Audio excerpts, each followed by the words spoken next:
Kung sabihin ko sa iyo na may pera ka na matagal nang hawak ng electric company pero ni minsan hindi mo nakita, maniniwala ka ba? Hindi ito chismis, hindi ito paninira at lalong hindi ito imbento. Ito ay usapin ng pera ng consumer.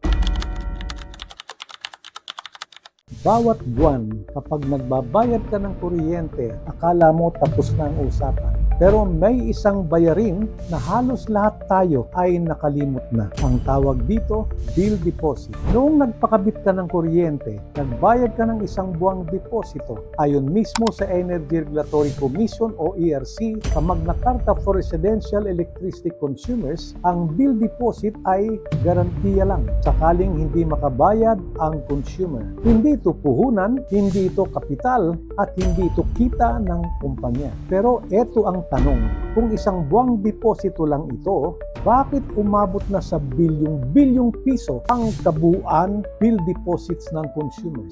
Kaya mahalagang balikan natin ang kasaysayan. Noong taong 1995 pa, sa ilalim ng ERB Resolution number 95-21, malinaw na itinakda ng bill deposit ay dapat kumita ng 10% interest bawat buwan. Noong taong 2003, sa mga desisyon at utos ng ERC mismo, muling kinumpirma na ang 10% interest ang tamang ibinibigay sa bill deposits. Sa parehong mga desisyon na yon, pinayagan din ng ERC na kumita ang puhunan ng kumpanya batay sa weighted average cost of capital or WACC na umabot noon sa 15.5%. At para sa equity, mas mataas pa. Ibig sabihin, may malinaw na pagkakaiba sa kita ng puhunan ng kumpanya at sa balik ng pera ng consumer. Noong taong 2017, sa isang opisyal at sworn complaint na isinampa ng NASICO sa Ombudsman, lumabas sa konserbatibong computation na kung ang bill deposit ng consumers ay binigyan ng tamang 10% compounded interest, ang halaga na nito ay nasa humigit kumulang 61 billion pesos. Pera ng consumers, hindi tubo, hindi bonus. Ngayon, pag-isipan natin ito ng maigi. Kung ang 61 billion pesos noong 2017 ay i-carry forward lamang gamit ang parehong konserbatibong 10% interest bawat buwan, compounded, ang halagang iyon ay maaaring umabot na ngayon sa humigit kumulang 130 hanggang 145 billion pesos. Hindi pa ito final amount, hindi pa ito audited, pero malinaw ang punto. Malaki ang maaaring mawala sa mga consumers kung hindi tama ang pagtrato sa bill deposits. At bakit mahalaga ito? Dahil ayon mismo sa Ombudsman, ang bill deposit ng consumers ay ginamit bilang working capital. Ibig sabihin, pera ng consumer ang nagamit sa operasyon habang napakalit nang ibinabalik sa consumers. Samantalang ang interest na ibinigay ay mas mababa pa sa 1%, 1/4 at 1/2 lamang ng 1% at minsan ay wala pa. Habang ang pinapayagang kita ng kumpanyang Meralco ayon din sa ERC ay umabot ng 10% hanggang halos 18%. Sa madaling salita, ikaw ang nag-abono, iba ang kumita.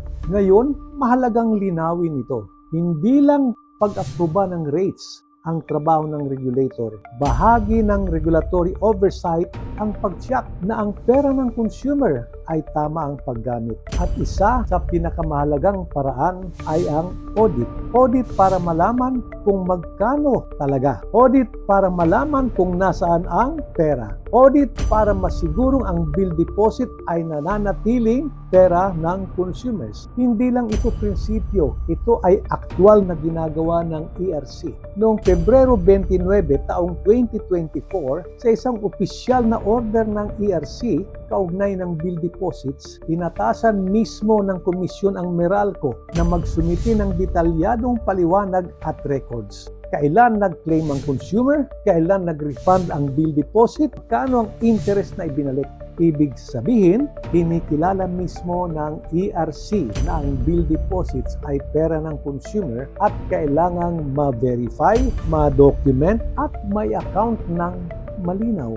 Kaya kapag sinasabi nating Bahagi ng regulatory oversight ang audit, hindi po ito bagong ideya. Ito ang ginagawa na mismo ng ERC kapag may issue sa bill deposits. Hindi po ito parusa, hindi po ito paninisi. Ito ay normal at napakahalagang proseso para maproteksyonan ang mga consumer. Kaya tama ang sinabi ng ERC chairman sa TV Patrol. Hindi na kinakailangan na hawak ng napakalaking pera ang distribution utility. Sang-ayon kami. Pero dagdag namin, kung hawak pa rin ang pera ng consumer, dapat malinaw ang accounting at tama ang balik. Hindi ito laban ng abogado.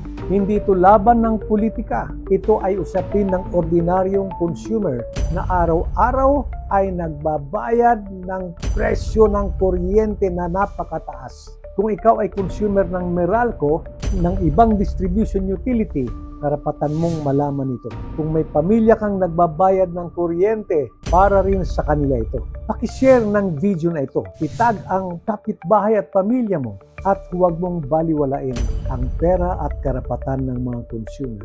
Ito ang boses ng NASICOR para sa lahat ng nagbabayad ng kuryente.